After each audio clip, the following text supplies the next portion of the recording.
아멘. 자, 오늘부터는 제목이 뭐냐면 하나님의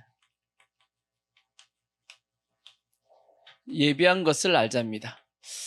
한 것을 알자. 이것도 전 목사님 부흥의 설교입니다. 이건 첫 번째 부흥에 가면 낮 집회 때 성경 공부하는 내용인데 제가 자꾸 전 목사님 거 일부러 합니다. 왜냐하면 제가 그 말씀을 통해서 은혜를 받았고 이게 기본입니다. 이걸 기본적으로 우리가 신앙생활 가운데 알고 있어야지 다른 더 깊은 말씀 가운데 들어갈 수 있는데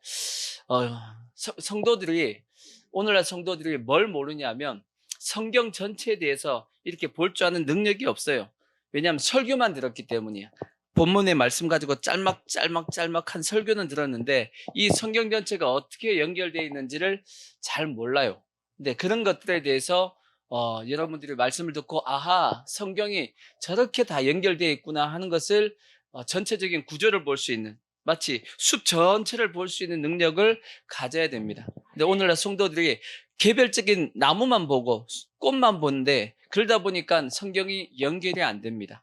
이해가 되시죠? 그래서 이제 이런 말씀, 지난주까지 드렸던 영적 세계의 4대 법칙이라는 그 말씀도 동일한 겁니다. 영적 세계는 이렇게 전체적으로 이루어져 있구나 하는 기본적인 이 틀을 우리가 알아야 되는 겁니다. 이해가 되시죠? 그래서 이제 다시 이 성경 전체를 아우르는 말씀을 다시 한번 이렇게 이제 드리겠습니다. 하나님의 예비하신 것을 알자. 하나님께서 뭐 하셨다라는 거예요? 예비하셨다라는 겁니다. 마치 뭐하고 비슷한 거냐? 하나님께서 여러분과 저를 불렀잖아요. 불러서 우리가 거듭나서 하나님의 자녀가 되었습니다. 거듭났다라는 것은 태어났다는 얘기죠. 다시 태어났다는 얘기입니다. 그래서 마치 이건 뭐하고 똑같으냐면 우리가 이제 아기를 낳을 때 아기 낳기 전에 뭐 하죠? 다 모든 걸 준비해 놓죠. 준비해 놓고 아이를 낳습니다. 그죠? 근데 저는 그렇게 못했어. 저는 왜 못했냐? 뭐 돈이 없어서 그런 것도 있을 것 같은데 제가 생각해 보면 아무것도 몰랐어요. 너무 일찍 결혼해가지고 애를 이제 제가 요셉이를 25살 때 낳았는데 아무것도 몰라가지고 준비해야 되는지를 몰랐어. 그래서 뭐 낳고 준비하면 되지라고 생각을 하고 제 생각에는, 제 기억으로는 요셉이 낳고 저희 어머니도 이제 오고 저희 이제 집사람이 언니들도 오고 막 해가지고 그때부터 준비한 걸로 제가 기억을 해. 왜냐하면 집사람도 모르고 나도 몰랐던 것 같아. 전혀 뭘 준비해야 될지도 모르고 하여튼 제가 생각해도 너무 어릴 때 결혼을 하고 너무 어릴 때 애를 낳아가지고 아무것도 모르는 것들이 말이지. 그래서 이제 그때 이제 그랬었는데 오늘날은 이제 보면 요즘은 애들 낳기 전에 그런 어떤 쇼핑몰에 이제 가게 되면 다 준비되어 있잖아요. 뭐가 필요하다 다 얘기 듣고 또 이제 정보도 보고 하니까 지금은 싹 준비해 놓고 애가 탁 넣으면 모든 게 다 준비되어 있습니다. 아이에게 필요한 모든 것이 다 준비되어 있다고. 그와 마찬가지로 하나님께서도 우리를 불렀잖아요. 그리고 우리를 태어나게 만들었죠. 그러면 그 하나님도 우리를 위해서 모든 것을 다 뭐 해놨다라는 거예요? 다 준비해놨다라는 거예요. 그래서 오늘 말씀에 그렇게 말씀하고 있는 겁니다. 자, 9절 말씀, 2장 9절 보시면 그렇게 돼 있죠. 기록된 바 하나님이 자기를 사랑하는 자들을 위하여 예비하신 모든 것은, 근데 문제는 뭐냐? 문제가 뭐죠? 눈으로 보지 못하고 귀로도 듣지 못하고 사람의 마음으로 생각하지도 못하였다라는 거예요. 하나님이 다 준비했는데 우리가 안다 모른다라는 거지. 근데 어떻게 안다라고 말씀하고 있냐면 오직 하나님이 성령으로 이것을 우리에게 보이셨으니 성령은 모든 것 곧 하나님의 깊은 것까지도 통달하신다라고 되어 있습니다. 하나님이 다 준비해 놨는데 문제는 뭐냐면 우리는 하나님이 예비한 것을 모르고 있다라는 거지. 근데 언제 안다라는 거예요? 우리가 성령이 임하고 성령 충만하면 그것이 보여진다는 말씀이에요. 그래서 사도 바울이 이런 기도를 했다라고 성경에 기록되어 있어요. 자, 에베소서 1장 16절을 보시면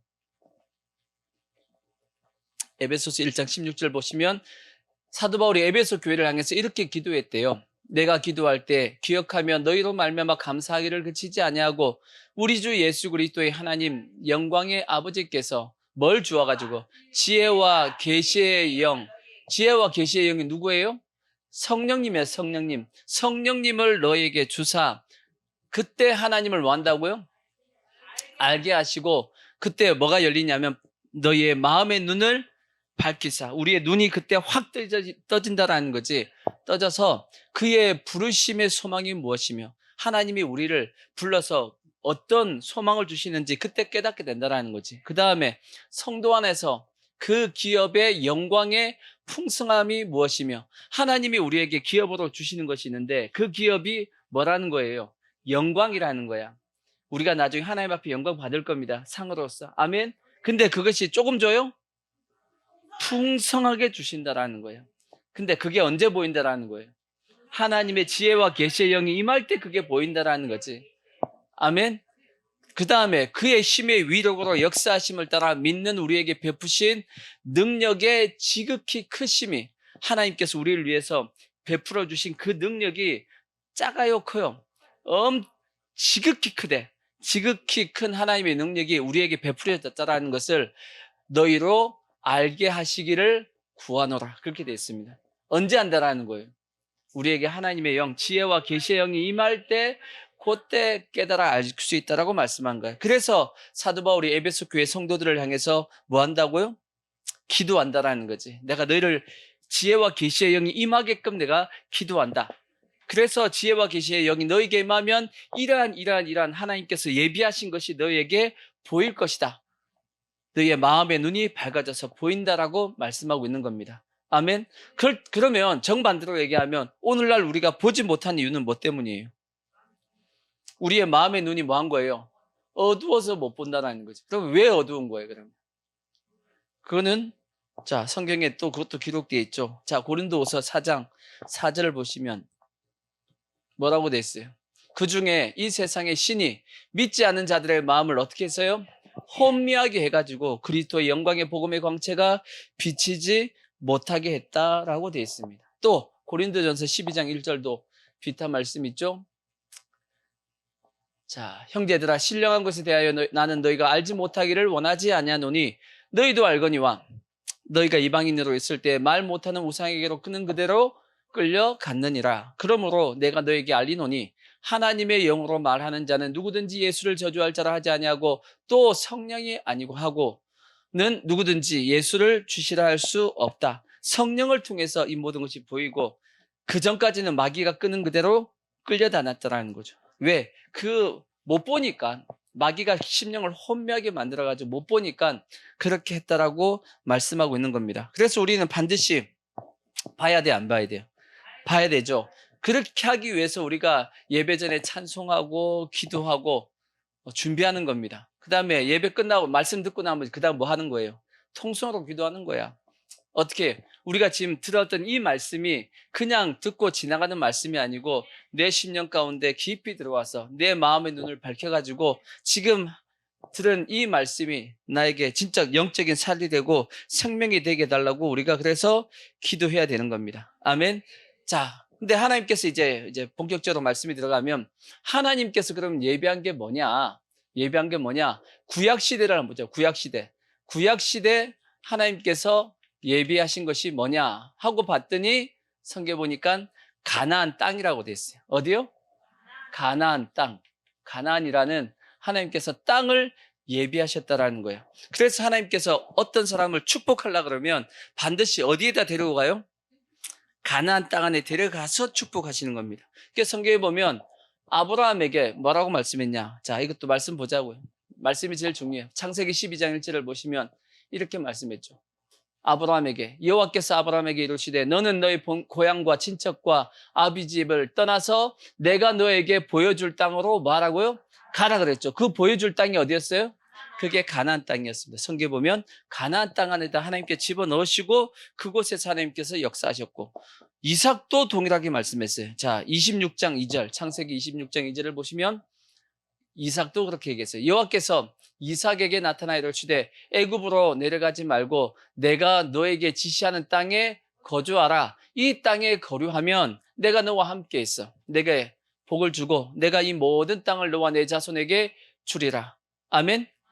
이삭에게도 동일하게 어디에 내려가지 말고 애굽 땅으로 내려가지 말고 어디에 있으면 가나안 땅에 있으면 내가 가나안 땅 안에서 너희가 뭐 해주겠다? 복을 주겠다라고 말씀했어요. 그러면 아브라함, 이삭에 얘기했으면 누구에게도 얘기했겠어요? 야곱에게도 얘기했겠지. 자, 야곱에게도 28장 13절 보시면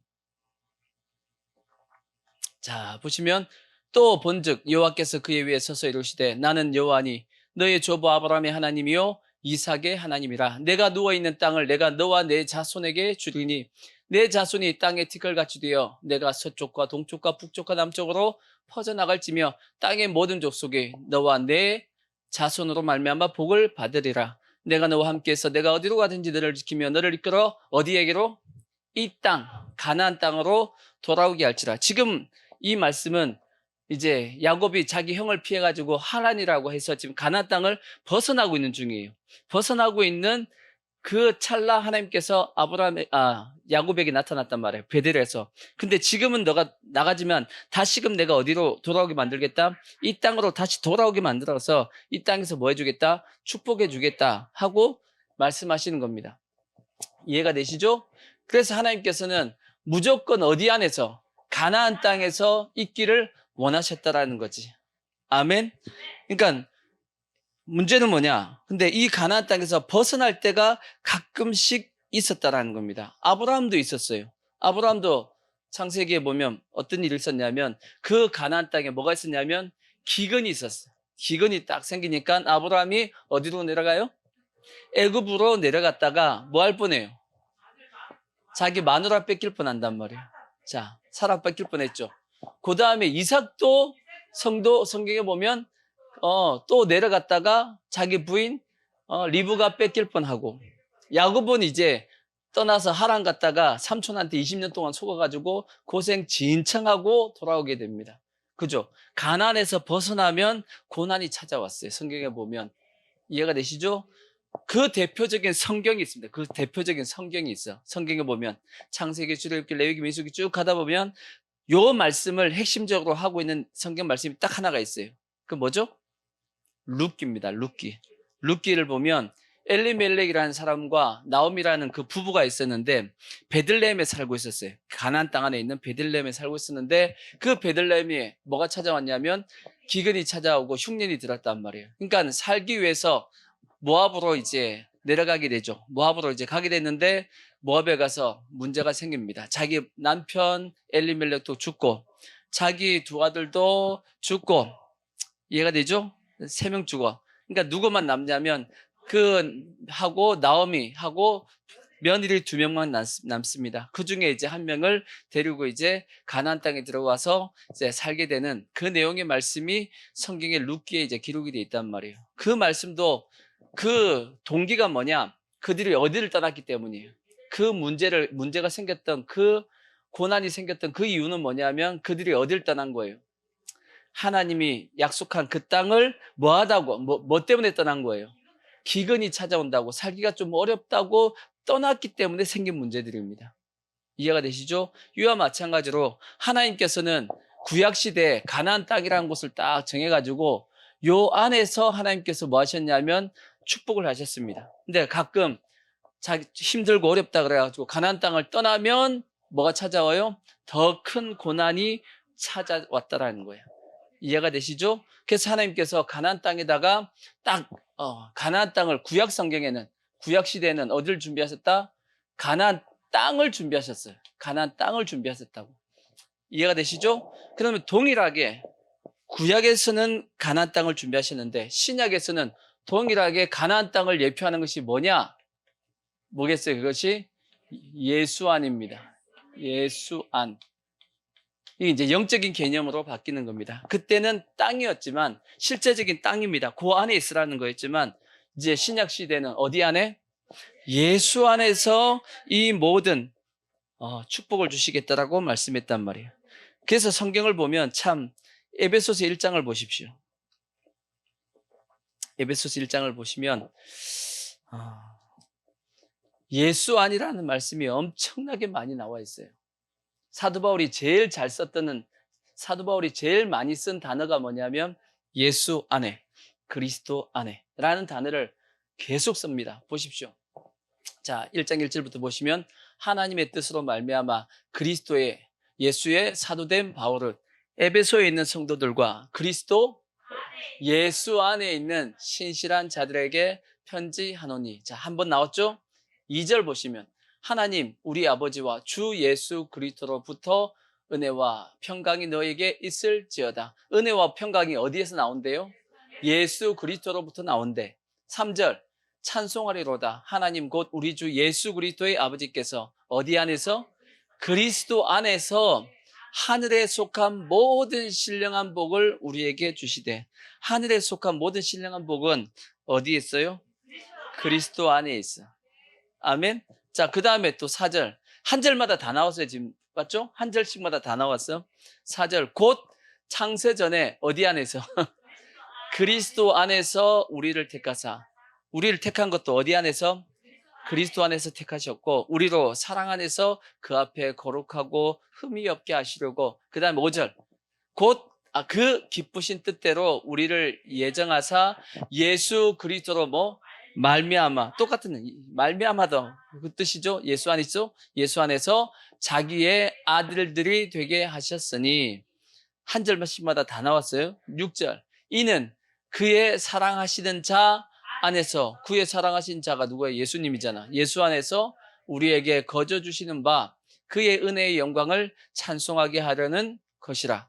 한 절씩마다 다 나왔죠? 7절 우리는 그리스도 안에서. 또 나왔어. 그리스도 안에서 그의 은혜의 풍성함을 따라. 그 은혜의 풍성함이 어디 안에 있어요? 그리스도 안에 있어. 그 다음에 그의 피로 말미암아 속량 곧 죄사함을 받았느니라. 이는 그가 모든 지혜와 총명을 우리에게 넘치게 하사 그 뜻의 비밀을 우리에게 알리신 것이요 그의 기뻐하심을 따라 어디 안에서? 그리스도 안에서 때가 찬 경륜을 위하여 예정하신 것이니. 하늘에 있는 것이나 땅에 있는 것이 다 어디 안에서? 그리스도 안에서 통일되게 하려 하심이라. 계속 들을까요? 모든 일을 그의 뜻의 결정을 따라, 결정대로 일하시는 이의 계획을 따라 우리가 예정을 입어 그 안에서, 예수 안에서 우리가 기업이 되었으니 이는 우리가 또 그리스도 안에서 전부터 바라던 그의 영광의 찬송이 되게 하려 하심이라. 또 그 다음에 그 안에서 또 나오잖아요. 계속 읽으면 계속 나와요. 자, 얼만큼 나왔어요? 절절마다 지금 다 나왔어. 뭐가 나왔어요? 예수 안에서. 예수 안에서. 그러니까 영적인 이제 성경을 보는 원리를 딱 이렇게 생각하시면 돼요. 구약의 하나님께서 가나안 땅에서 주신다고 했던 그 모든 축복은 오늘날 신약 성도들에게는 어디 안에서? 예수 안에서 준다라고 생각하시면 이게 맞는, 성경을 바르게 보고 있는 거예요. 그래서 하나님께서 모세가 이제 기록한 성경이 뭐예요? 모세가 기록한 성경이 5권이 있죠. 모세오경입니다. 창세기, 출애굽기, 레위기, 민수기, 신명기인데 요 5권 중에서 모세가 이제 나이가 들어가지고 이제 120세가 되었습니다. 이제 가나안 땅을 딱 앞에 두고 이스라엘 백성들에게 3번의 설교를 합니다. 그러니까 신명기는 3번의 설교로 돼 있어요. 모세의 마지막 유언적인 3번의 설교를 합니다. 하나님께서 모세에게 뭐라고 말씀했냐? 너는 가나안 땅에 못 들어가.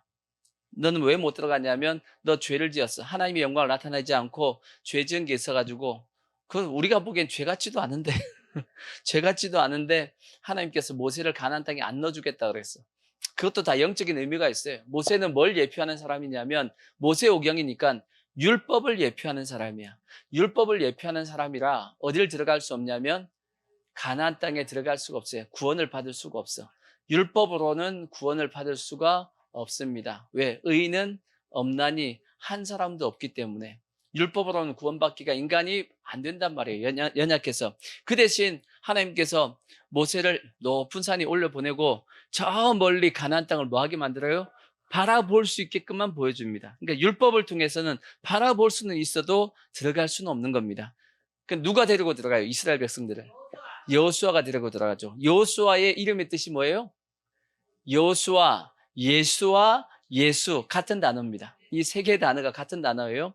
여호수아, 예수와 호세아, 호세아도 같은 단어입니다. 그 다음에 예수, 이 다 똑같은 단어입니다. 다 구원자라는 뜻이에요. 구원자. 그러니까 구원자인 여호수아가 이스라엘 백성을 데리고 가나안 땅으로 들어갑니다. 그러니까 영적인 의미가 모세는 이스라엘 백성을 데리고 가나안 땅에 들어갈 수는 없어요. 하나님께서 모세는 어떻게 보면 그게 더 희생양이야. 희생을 시킨 거야. 근데 모세가 하도 가나안 땅에 들어가고 싶어 하니까 하나님께서 보여주시긴 했어요. 근데 자꾸 얘기하는 게 하나님께 성경에 신명기에 보면 다시 얘기하지 마. 이런 말씀이 성경에 있어요. 이 얘기에 대해서는 다시 나한테 언급하지 말라는 말씀이 있단 말이에요. 단호하게 하나님께서 모세를 탁 잘랐어. 모세의 기도 다 들어주신 하나님께서 그 기도는 절대 안 들어줬어요. 이유는 뭐냐? 영적인 의미가 있기 때문이에요. 넌 들어가면 안 돼. 들어가면 이 성경의 구조가 깨져버려. 그래서 모세를 희생양 삼은 겁니다. 근데 모세가 이제 마지막 가나안 땅에 들어가지 못하고 못 들어가니까 어떤 마음이겠어요? 속이 상해. 모세는 가나안 땅에 못 들어가는 거 속이 상한 것보다 더 걱정스러운 게 있지. 뭐가 걱정스러워요? 이 광야에서도 이렇게 속 썩인 놈들이 가나안 땅에 들어가면 속을 썩일까 안 썩일까? 속 썩이겠지. 여호수아 속을 바가지 썩이겠지. 그러니까 그게 걱정된단 말이에요. 걱정이 되니까 마지막에 이제 가나안 땅을 앞에 두고 나서 모세가 3번의 이제 설교를 유언처럼 한단 말이에요. 그게 신명기의 내용입니다. 이해가 되시죠? 그래서 신명기에서 가장 많이 등장하는 단어가 뭐라고요? 기억하라. 잊지 말라. 계속 그 얘기합니다. 기억해야 돼. 뭘 기억해야 되냐? 뭘 잊지 말아야 되냐? 너희가 애굽 땅에서 어떻게 살았는지 기억하고 있어. 이 광야 가운데 어떻게 너희가 살았는지, 하나님께서 어떻게 역사해 주가지고 여기까지 왔는지 이걸 다 기억해야 돼. 절대 잊어버리면 안 돼. 하고 유언처럼 계속 얘기했단 말이에요. 이해가 되시죠? 그리고 또 이제 신명기에 계속 등장하는 내용의 말씀이 뭐냐면, 너희가 가나안 땅에 들어가면, 가나안 땅, 자기는 못 들어가지만 이스라엘 백성들은 들어갈 거 아니에요. 너희가 가나안 땅에 들어가면 하나님께서 이러한 축복을 해주실 거야 하는 말씀을 신명기에 계속 기록해 놨어요. 가나안 땅에 들어가면 하나님이 이런 축복해 준다. 가나안 땅에 들어가면 이러한 축복해 준다 하는 말씀이 신명기에 계속 기록이 되어 있습니다. 이해가 되시죠? 그 말씀을 쭉 이제 지금 한 몇 개만 볼 거예요. 보면 그 가나안 땅에서 주겠다라는 그 축복은 오늘날 어디에서 주어진다? 우리가 예수 안에 있을 때 주어진다라는 얘기예요. 아멘. 이게 이제 성경을 보는 원리란 말이에요. 이해가 되시죠? 그러니까 신명기를 보면서 신명기 가나안 땅 이스라엘 백성들에게 가나안 땅 들어가면 이런 축복을 주시네. 이건 오늘날 어디에서 주신다? 예수 안에서 주신다. 그 뜻이란 말이에요. 아멘. 자, 그럼 뭘 준다라고 말씀했냐 한번 보자고요. 자, 신명기 26장부터 26장 9절 보시면 뭘 준다라고 되어 있냐? 첫 번째, 뭘 준자? 자, 보시면 이곳으로 인도하사 이 땅 곧 젖과 꿀이 흐르는데, 젖과 꿀이 흐르는데. 젖은 뭐예요? 뭘 상징하겠어요? 젖과 꿀이 흐른다 그러면 젖, 풍요로움, 풍성한 그런 걸 뜻하겠죠. 마치 아기가 엄마의 젖을 빨고 이제 잔뜩 먹고 나면 뭐예요? 배불러가지고 이제 퍼들어져 좋아가지고 풍요롭게 먹고 이제 배불리 먹고 이제 자는 것처럼 하나님께서 그러한 축복을 어디에서 주겠다라는 거예요? 가나안 땅 안에서 주겠다라는 겁니다. 그와 마찬가지로 오늘날도 어디 안에서? 예수 안에서 그러한 풍요로운 축복을 주시겠다라는 거야. 꿀은 뭐겠어요? 꿀. 허니 꿀은 뭘 뜻하겠어요? 꿀을 주겠대. 꿀을 주니까 꿀은 써요, 달아요? 달달하잖아. 그러니까 인생을 어떻게 만들어 주겠다는 거예요? 달달하게 달콤하게 만들어 주겠다라는. 구약의 가나안 땅 안에 들어가서 꿀을 먹듯이 너희가 예수 안에 들어오면 그러한 인생의 기쁨과 희락이 넘치게 만들어 주겠다. 달콤한 인생을 만들어 주겠다. 그 뜻입니다. 아멘. 자, 그 다음에 또 다른 말씀을 한번 보자고요. 신명기 1장 11절을 보시면 또 가나안 땅에 들어가면 이거 주신대요. 또 말씀했어요. 자, 두 번째 뭐라고 돼 있냐면 너희 조상의 하나님 여호와께서 너희를 현재보다 몇 배? 1000배의 축복. 와, 1000배의 축복. 자, 그래서 여러분 축복 기도할 때 30배, 60배, 100배, 1000배 제가 그렇게 기도하잖아. 그 말씀이 왜 그러냐면 요 말씀 때문이요. 1000배의 축복이 성경에 있잖아, 여기. 그죠? 30배, 60배, 100배는 어디서 나와요? 그거는 씨 뿌리는 비유에서 예수님께서 하셨잖아. 씨 뿌리는 비유에서 30배, 60배, 100배의 열매를 맺느니라 하고 말씀했듯이 30배, 60배, 100배의 축복도 있고 몇 배의 축복도 있어요? 1000배의 축복도 있다라고. 구약에서는 어디 안에서? 가나안 땅 안에서. 오늘 우리에게는 예수 안에서.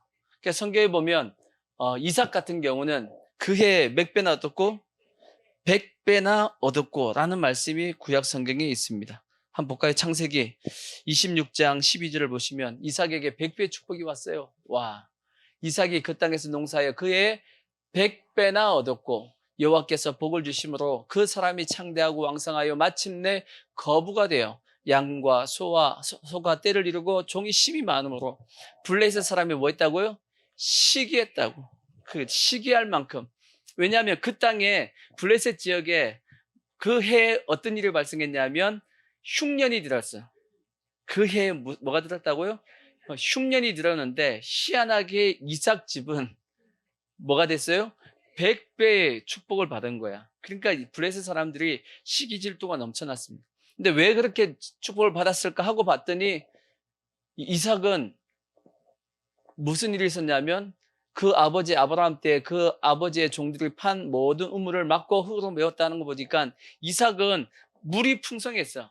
물이 가득했단 말이에요. 그러니까 농사가 잘 됐는데 자기들은 아무리 땅을 파도 우물에 물이 안 나와. 그러니까 흉년이 됐다는 얘기예요. 이해가 되시죠? 그래서 이제 블레셋 사람들이 시기 질투가 나가지고 이삭의 우물을 막아버렸어. 그랬더니 이삭이 이제 거기 우물을 막았으니까 물이 없으니까 못 살잖아. 그래서 옆 동네로 이제 가가지고 장막을 옮겨가지고 거기서 또 뭐예요? 또 팠단 말이야. 우물을 팠더니 이삭이 팠더니 뭐가 또 나와요? 물이 또 나와. 그랬더니 이 블레셋 사람이 또 시기 질투가 나가지고 또 와가지고 또 뭐 해버려요? 우물을 또 메어버려 또. 그러니까 이삭이 또 어떻게 해요? 또 옮겨. 또 팠더니 또 어떻게 돼요? 물 또 나와. 그러니까 또 시기 질투 나가 또 맺고. 그래서 이삭이 또 옮겨. 안 싸우고 또 옮겨. 그래서 또 팠어. 또 어떻게 해요? 또 물이 나와. 이삭은 팔 때마다 물이 나와요. 이해가 되시죠? 그러니까 이삭이 어떻게 보면 고난을 당한 거죠. 그럼에도 불구하고 이삭이 뭐라고 고백하냐? 그 뒤에 보시면 22절을 보시면 이런 말씀이 있어요. 참 이게 중요합니다.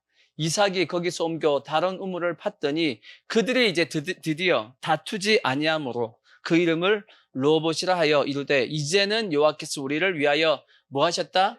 넓게 자기가 거할 수 있는 지경을 넓게 만들어 주셨다라는 거예요. 넓게 하셨으니 이 땅에서 우리가 번성하리로다 하였더라. 이게 신약의 로마서 8장에 있는 말씀처럼 합력해서 선을 이루신다라는 거예요.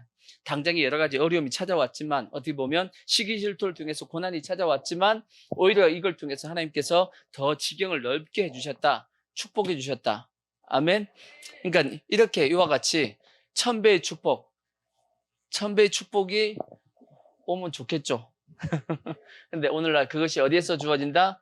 예수 안에서 주어진다라고 성경에 기록되어 있는 겁니다. 자, 그 다음에 또 신명기 6장 10절도 보시면 신명기 6장 10절 보시면 자, 내 하나님 여호와께서 내 조상 아브라함과 이삭과 야곱을 향하여 내게 주리라 맹세하신 땅으로 너희를 들어가게 하시고 내가 건축하지 아니한 크고 아름다운 성읍을 얻게 하시며 내가 채우지 아니한 아름다운 물건이 가득한 집을 얻게 하시며 내가 파지 아니한 우물을 차지하게 하시며 내가 심지 아니한 포도원과 감람나무를 차지하게 하사 내게 배불리 먹게 하실 때 아멘. 성읍도 주고 또 뭐도 주고 성읍도 주고 집도 주고 우물도 주고 뭐 포도원도 주고 뭐 하여튼 뭐 이렇게 근데 이것이 다 그들이 준비한 거예요? 준비 안 한 거야? 자기들이 만든 게 아니요. 이미 있어 가봤더니 다 준비되어 있었다라는 거지. 하나님의 축복과 은혜로 주어졌다라는 겁니다. 아멘. 그와 마찬가지로 이러한 축복이 오늘날 어디에서? 예수 안에서 주어진다라고 그렇게 말씀하고 있는 겁니다. 아멘. 자, 마찬가지로 우리는 다 집이 있어요. 여러분, 물론 이 땅에서 사는 집 말고 우리 집은 다 어디에 있어? 우리의 집은 다 천국에 있어요. 천국의 집이, 여러분 잘 지으십시오. 천국의 집을. 천국의 집 안에 또 잔뜩 있어야지. 아멘. 이 땅에서는 비록 좀 그렇다 할지라도 천국의 집만큼은 우리가 포기할 수 없지. 아멘. 예수님께서 제자들에게 내가 너희를 위해서 뭘 예비하러 간다고요?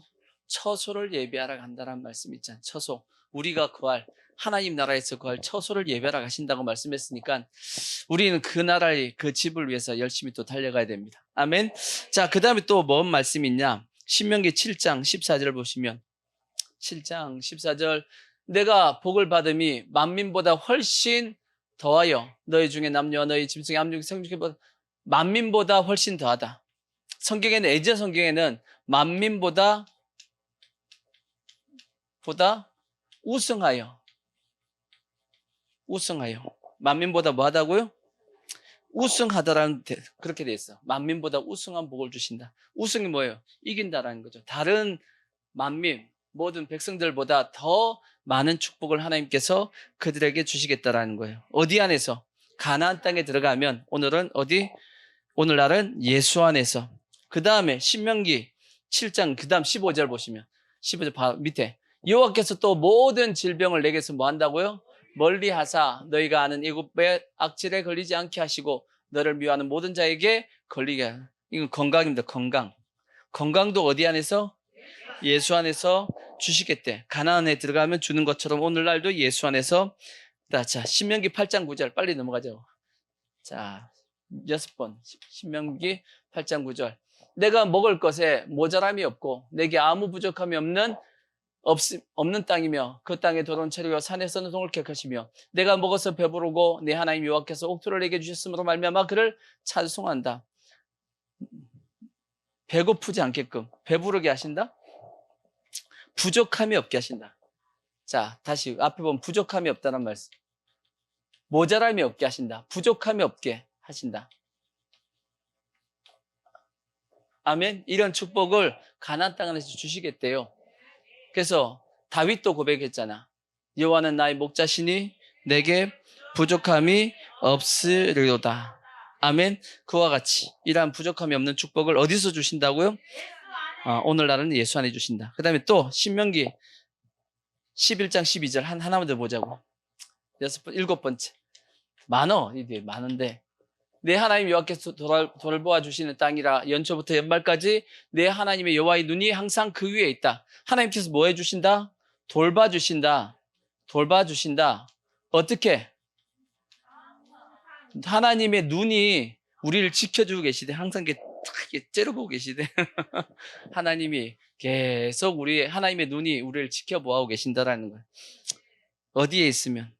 예수 안에 있으면, 오늘날 예수 안에 있으면 하나님이 이러한 축복을 주시겠다라고 말씀하고 있다고. 아멘. 이것이 오늘날 다 어디 안에서? 예수 안에서. 자, 그래서 에베소서 다시 1장 20절을 보시면 이런 말씀이 있습니다. 모든 능력은 1장 20절. 자, 그의 능력이 다 어디 있어요? 그리스도 안에서 역사한다라는 거지. 모든 능력이 다 어디 있다? 예수 그리스도 안에서 역사하고, 한 말씀 더 보면 요한복음 15장 4절을 보시면 이런 말씀도 있습니다. 내 안에 거하라. 어디 안에 거하라고요? 예수 안에 거하라. 나도 너희 안에 거하리라. 가지가 포도나무에 붙어있지 아니하면 스스로 열매를 맺을 수 없음은 같이 너희도 내 안에 있지 아니하면 그러하리라. 예수 안에 있으면 어떻게 열매를 맺어요? 스스로 열매를 맺는다라는 거. 자동적으로 열매를 맺게 된다라는 겁니다. 나는 포도나무요, 너희는 가지라. 그가 내 안에, 내가 그 안에 거하면 사람이 열매를 어떻게 맺어요? 많이 맺나니. 그러니까 우리가 예수 안에 있으면 열매를 어떻게 맺는다? 많이. 그것도 저절로 맺어집니다. 반대로 얘기하면 나를 떠나서는 너희가 아무것도 할 수 없습니다. 사람이 내 안에 거하지 아니하면 가지처럼 밖에 버려져 마르나니 사람들이 그것을 모아다가 불에 던져 살한다. 불에 던져 살한다는 것은 이거는 심판을 받는다 그 뜻입니다. 그러니까 반드시 우리는 어디 안에 있어야 되죠? 예수 안에 있어야 됩니다. 그래서 여기서 우리가 이제 꼭 기억해야 될 이 표가 하나 있어요. 표. 원래 이 표를 그려야 됩니다. 표. 자, 우리의 신앙의 여정이, 우리의 인생의 여정이 이렇게 가는 겁니다. 자, 애굽에 있던 이스라엘 백성들이 어디를 지나죠? 광야를 거칩니다. 광야를 거쳐. 광야를 거쳐서 어디로 가게 되죠? 가나안 땅 안에 가게 된단 말이에요. 이해가 되시죠? 애굽은 어디냐? 지금의 세상입니다. 세상에 있던 우리가 어디를 건너죠? 홍해를 일단 건너. 홍해를 건너서 어디에 들어가죠? 광야에 들어갑니다. 광야에서 뭘 하게 되냐? 시험과 연단을 받아요. 연단을 받아서 이걸 통과하면 어디를 건너죠? 요단강을 건너야지. 요단강 건너 어디를 가죠? 가나안 땅 안에 들어간단 말이에요. 아멘? 이것이 우리의 신앙의 인생의 여정이에요. 우리의 인생의 여정이라고. 우리가 예수 믿기 전 우리는 어디 있었어요? 세상에 있었다고. 세상에 있었어. 그러다가 세상에서 예수님을 이제 믿어 홍해를 건너. 홍해를 얘기하면 오늘날 얘기하면 세례입니다. 세례. 성경에 세례라고 고린도전서에 되어 있어요.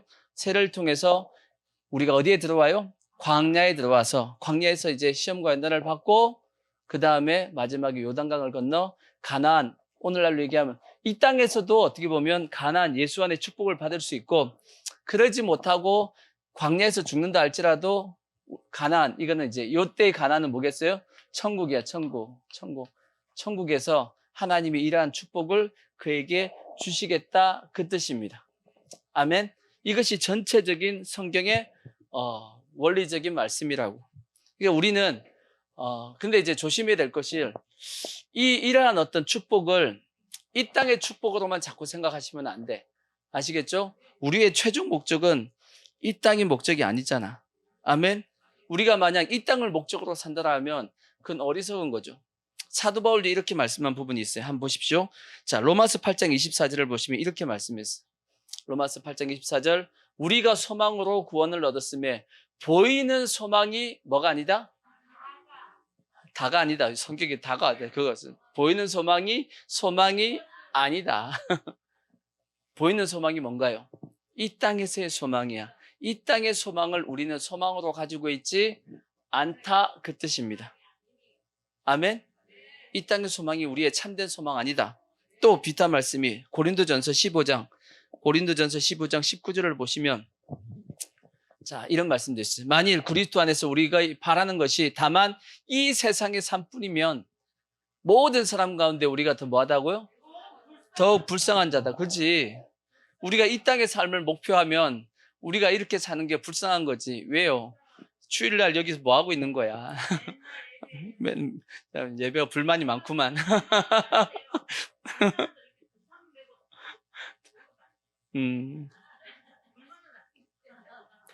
불만 아니지 당연히. 그죠? 근데 우리가 예수 믿는 것으로 말미암아 포기하고 있는 것이 많아요, 적어요? 솔직히 많단 말이에요.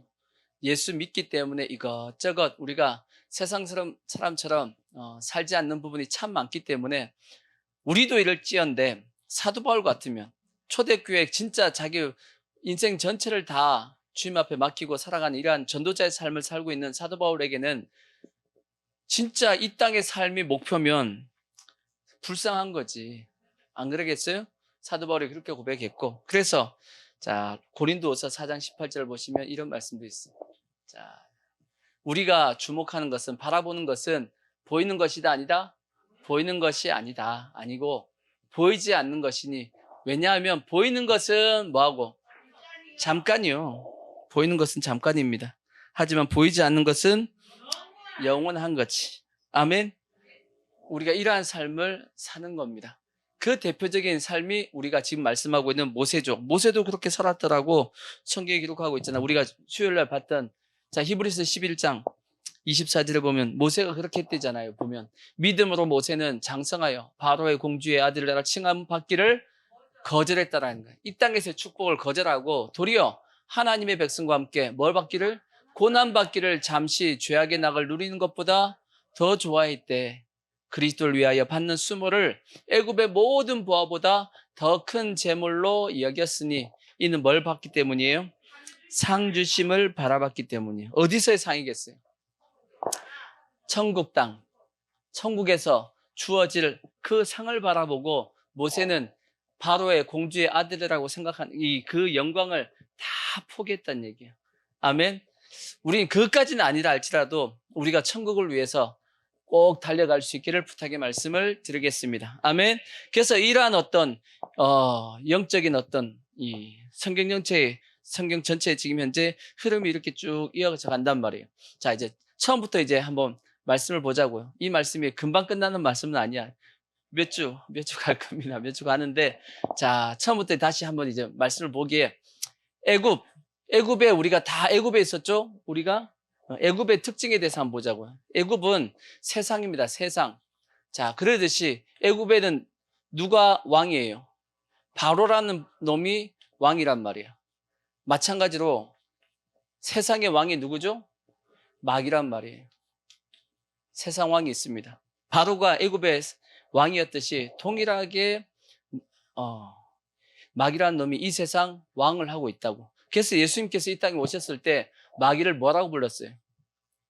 마귀를 세상 임금이라고 불렀어요. 성경 요한복음에 보면 마귀의 별명도 여러 가지가 있습니다. 용, 뱀, 뭐 쭉 있죠? 그런 것이 있듯이 예수님께서는 이 땅에 오셔가지고 마귀를 뭐라고 불렀냐면 세상 임금이다라고 불렀습니다. 그러니까 세상 임금이라고 불렀으면 마귀가 하는 그 짓이 뭐라는 거예요? 세상의 임금 노릇을 하고 있다 그 뜻이잖아. 아멘. 자, 보십시오. 자, 요한복음 12장 31절 보시면 그렇게 나와 있습니다. 자, 이제 이 세상에 대한 심판이 이르렀으니 이 세상 누가? 임금이 쫓겨난다. 자, 14장 30절도 그렇게 되어 있어요. 14장 30절. 예수님이 마귀를 세상 임금이라고 불렀어요. 이후에는 내가 너희와 말을 많이 하지 아니하리니 이 세상에 임금이 오겠다. 또 16장 11절. 16장 11절 보시면 심판에 대하라 하면 이 세상 임금이 심판을 받았다. 그러니까 마귀는 이 세상의 뭐다? 세상 임금이다. 그러니까 세상 임금이니까 이 세상 모든 사람의 왕이 되어 있다 그 뜻입니다. 이해가 되시죠? 그래서 이 땅에 있는 모든 사람은 애굽에 살고 있는 모든 사람은 바로의 종이듯이 이 땅에 살고 있는 모든 사람은 누구의 종이다? 마귀의 종입니다. 이 땅에 예수 믿지 않는 모든 사람은 다 마귀의 종노릇을 하고 있습니다. 성경에 보면 바로가 이렇게 얘기한 부분이 있어요. 창세기 41장 44절을 보시면 이런 말씀이 있어요. 바로가 요셉에게 이르되 나는 바로라 애굽 온 땅에서 내 허락 없이는 뭘 놀릴 자가 없다? 수족을 놀릴 자가 없다. 수족이 뭐예요? 손과 발이죠. 우리 손수, 발족. 족발 먹잖아. 손수. 수족을 놀릴 자가 없다라는 것은 손과 발을 누구의 허락 없이는, 바로의 허락 없이는 마음대로 놀릴 자가 없다, 움직일 자가 없다라고 한 거 보니까 완전히 마귀가 세상 사람들을 다 가지고 지금 현재 가지고 움직이고 있다는 뜻이에요. 이해가 되시죠? 그러니까 세상 사람들이 내가 마귀의 종이라고 하면 싸울 거야. 우리하고 싸울 거야. 하지만 그건 영적인 현실입니다. 영적인 실체가 그렇게 돼 있는 겁니다. 그래서 지난주에 말씀드렸듯이 마귀는 이 세상에 크게 세 가지의 큰 걸 통해서 사람을 다 틀어지고 있다고 말씀했죠. 그것이 종교, 그 다음에 정치, 문화 이런 것을 통해서 세상 사람들이 아예 예수님을 못 보게 만들어버려요. 거기에 빠져가지고 그대로 그냥 평생 살다가 죽게 만든단 말이에요. 또 개인적으로는 우리에게 찾아온 여러 가지 욕심, 육신의 정욕, 안목의 정욕, 이생의 자랑, 물질의 욕심, 어떤 감정적인 것을 잘 해가지고 우리가 예수 믿지 못하게 만듭니다. 이해가 되시죠? 그것이 마귀가 하는 짓이란 말이에요. 아멘. 그래서 우리는 정신 바짝 차리고 거기에 속으면 된다 안 된다, 그걸 분별할 수 있는 능력을 가져야 됩니다. 그 다음에 모든 사람이 다 바로의 종이니까 뭐가 없냐면 기업이 없어요. 기업이. 뭐가 없다? 기업이 없다. 기업이 없다는 건 뭐냐면 이 땅에서 지 거라고 생각하지만 지 거 없다, 그 뜻입니다. 쉽게 얘기하면. 그죠? 이 세상 사람들이 자기 거라고 지금 우기고 있는 것들 자기 게 있어요, 없어요? 자기 거 없어요. 언제 다 죽으면 다 끝나. 죽으면 다 놓고 가야 돼.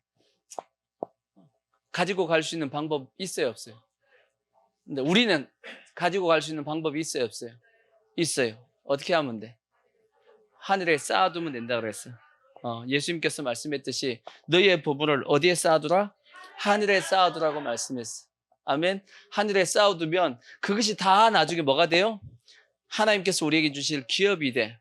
근데 우리가 쌓아두면 예수님이 거기서 뭐 하시냐면 여기다가 이자를 엄청나게 붙여가지고 하나님께서 이자를 아까 몇 배? 1000배 붙여가지고 1000배, 실제 1000배 이상입니다. 영원토록이니까 1000배 이상의 이자를 확 붙여가지고 천국에다가 딱 만들어 놓으실 거야. 아멘. 그것이 다 우리의 뭐가 되냐면 기업이 된다라고 말씀하고 있단 말이에요. 그러니까 우리는 천국에다가 예수님께서도 보물을 어디에 쌓아두라 했어요? 하늘에 쌓아두라고 했듯이 우리도 천국에다가 많이 보물을 뭐 하자고요? 쌓아두자고, 많이 쌓아두기를 바라겠습니다. 아멘. 이렇게 살고 있다 보니까 이렇게 살고 있는 이스라엘 백성들을 구원하기 위해서 누굴 보냈어요? 모세를 보냈다고. 모세를 보냈듯이 하나님께서 누굴 보내셨어요? 이 땅에 예수 그리스도를 보내셨다고. 아멘. 그래서 예수님께서 이 땅에 오신 겁니다. 어떻게 살고 있으니까? 이렇게 살고 있으니까, 마귀의 종으로 살고 있으니까, 이 마귀의 종으로 살고 있는 사람들을 구원하기 위해서, 구약에서 애굽에 살고 있는 이스라엘 백성들을 구원하기 위해서 모세를 보냈듯이 동일하게 오늘날을 누굴 보내셨다? 예수님을 보내셨다라는 거지. 그래서 모세는 예수님을 알까 모를까? 알까 모를까요? 알까 모를까? 모세는 예수님을 압니다. 왜? 신명기에 기록이 돼 있어. 자, 신명기 18장 15절 보시면 이런 말씀이 나와요. 내 하나님 여호와께서 너희 가운데 내 형제 중에서 너를 위하여 나와 같은 사역을 하는 선지자 하나를 일으키리니 너희는 그의 말을 들을지어다. 하나님께서 훗날 너희 중에 누구와 같은, 모세와 나와 같은 역사를 일으키는, 그러한 기적과 이적을 일으키는 그러한 선지자 한 명이 나올 거다. 그러면 너희는 분명히 그의 말을 다 무조건 뭐 해야 돼요? 그의 말을 들어야 돼 하고 모세가 신명기에 예언을 해놨어. 아멘. 이 예언을 해놓은 걸 보니까 모세는 하나님의 뭘 본 거예요? 계획을 보신 겁니다. 하나님께서 훗날 이스라엘 백성들, 우리 백성들을 구원하기 위해서 메시아 그리스도를 보내시겠구나 하는 것을 모세는 본 겁니다. 이해가 되시죠? 그래서 이런 말씀을 기록해 놓은 거야. 그래서 모세가 와가지고 바로에게 찾아가서 내 백성을 내놔라 했어요, 안 했어요? 했단 말이에요. 했는데 내줘요, 안 내줘요? 안 내준단 말이야. 그래서 내줘라 그러는데 안 내주니까 넘어가서 안 보이죠? 안 보일 것 같아. 안 내줘서 뭘 퍼부어버리죠? 10가지 재앙을 퍼부어버린단 말이에요. 그 재앙의 첫 번째가 뭐예요? 무슨 재앙? 피의 재앙. 피의 재앙은 뭐냐면 죽음의 재앙이야. 피는 죽음의 상징이니까. 그러니까 어떤 사람을 구원하기 위해서 누구를 하나님께서 구원받지 못한 자가 죽을 수도 있어.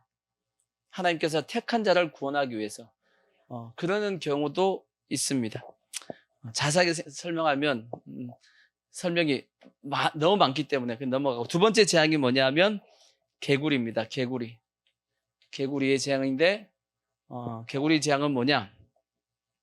여러 가지 환경을 어지럽게 하는 그런 재앙이다. 그 다음에 세 번째는 이의 재앙이 있고, 이건 속으로 막 고통당하는, 이가 막 있으면 막 그냥 이 긁어봤죠? 요즘도 이 있죠? 이 있나요? 저희는 어렸을 때 초등학교 때 이가 되게 많았잖아.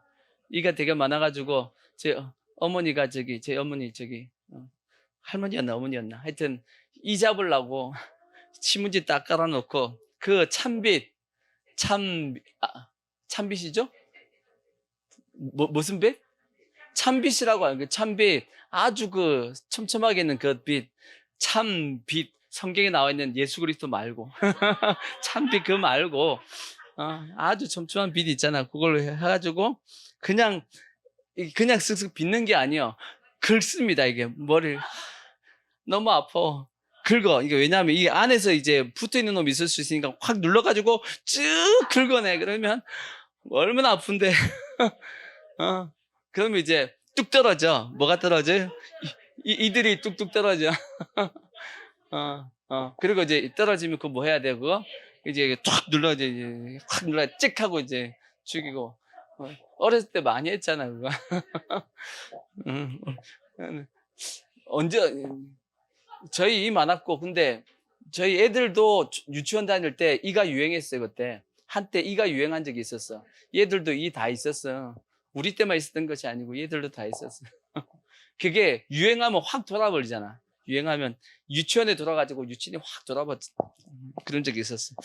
자, 이제 그 다음에 재앙이 뭐예요? 네 번째, 파리는 무슨 재앙이겠어요? 이거는 이 부도의 재앙이지, 뭐, 그지? 이거 파리 이제 물질적인 어려움이 이제 파리의 재앙이고, 그 다음에 다섯 번째 생축. 그 다음에 재앙이 있었고, 그 다음에 여섯 번째 독종이니까 뭐겠어요? 온몸에 그냥 피부병 같은 게, 그런 거 나는 게 독종이고, 그 다음에 일곱 번째가 우박. 그 다음에 여덟 번째가 메뚜기는 싹 쓸어갑니다. 이런 재앙이 임하면 안 돼. 싹 쓸어가 버려. 그 다음에 흑암 뭐냐면 캄캄한 자살해 죽는다 이러면 캄캄해 죽는. 그 다음 마지막이 유월절 장자의 죽음입니다. 자, 이런 10가지 재앙을 퍼부어 가지고 바로가 놔주게끔 만듭니다. 놔주게끔 만든다고. 자, 여기서 이제 결론적인 말씀 먼저, 오늘 말씀의 결론적인 말씀 먼저 하나 드릴게요. 이러한 10가지 재앙이 퍼부어지는 이유가 뭔가요? 10가지 재앙이 오는 이유가 뭐예요? 바로가 안 놔준다고. 바로가 안 놔주니까 이러한 10가지 재앙이 그에게 찾아온 겁니다. 이해가 되시죠? 바로가 어떻게 안 놔줘요? 완악하게 만들어서 바로의 마음이 완악하여 안 놔주듯이 오늘날도 마찬가지입니다. 오늘날도 하나님이 부르면 빨리 와야 돼, 안 와야 돼? 빨리 와야 돼. 근데 불러도 쉽게 와요, 안 와요? 여러분 전도에서 왔어요, 안 왔어요? 여러분 잘 안 온단 말이야. 전도해도 잘 안 온다고. 그냥 오세요. 전도하고 전도지 받으시고 예수 믿으세요 하고 오면 참 좋은데, 근데 잘 안 온단 말이야. 근데 성경에 이런 말씀이 하나가 있어. 어떤 말씀이 있냐? 고린도전서 7장 15절을 한번 보세요.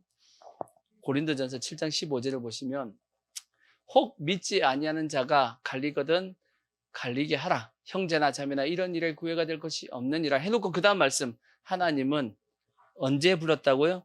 화평 중에서 너희를 부르셨느니라 하는 말씀이 있어. 화평 중에 불렀다는 게 뭔 뜻이겠어요? 하나님이 우리를 언제 부르셨다?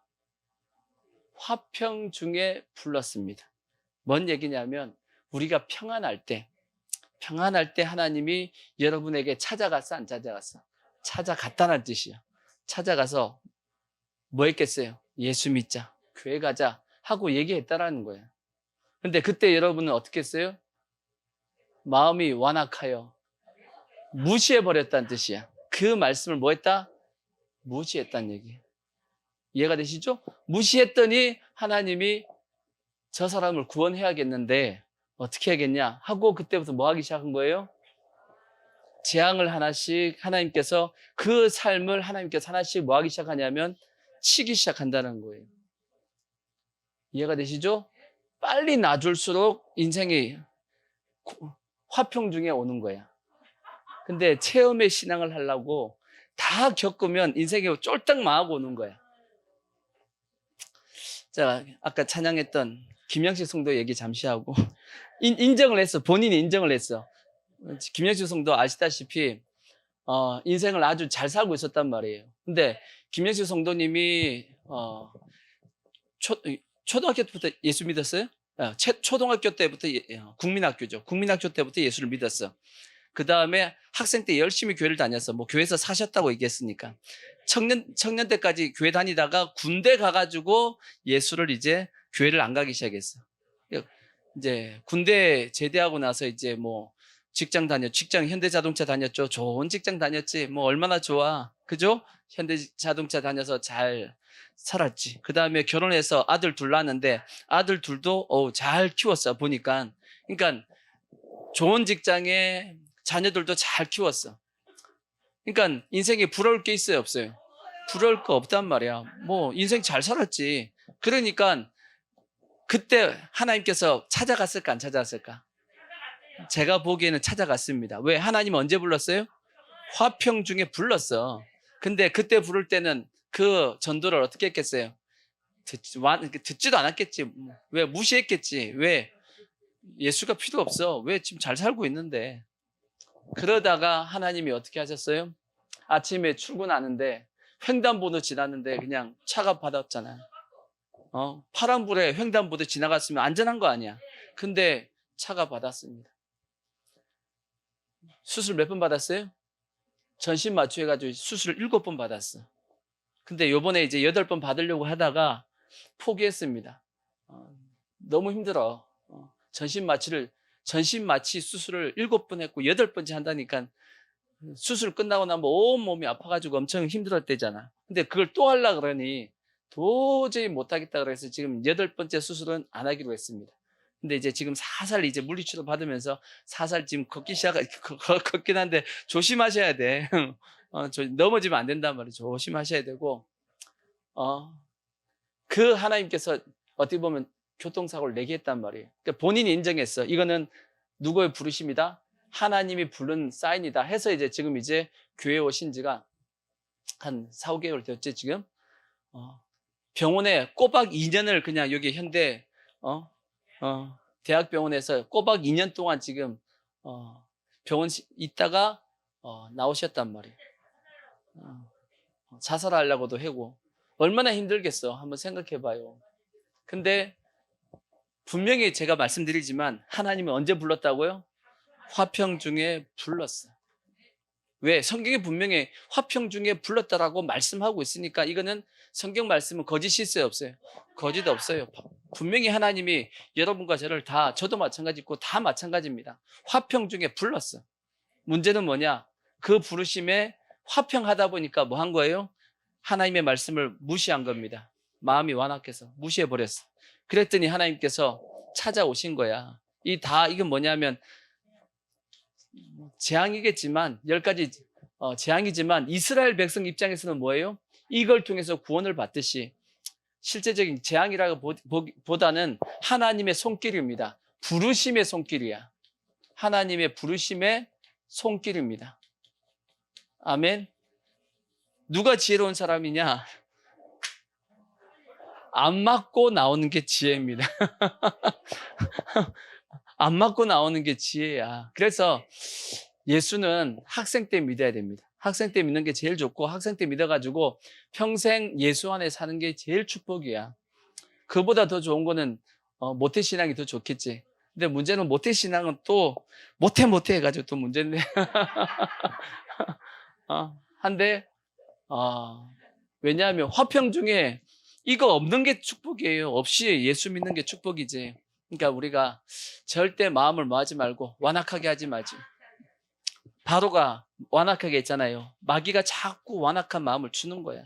그 마음에 마귀가 주는 마음에 속지 말고, 아멘. 우리가 하나님의 부르심에, 화평 중에 저 부르심에 빨리 그 부르심에 응답을 해서 하나님 앞에 나와야 됩니다. 이거는 예수 믿지 않는 세상 사람도 마찬가지지만 예수 믿는 우리도 마찬가지야.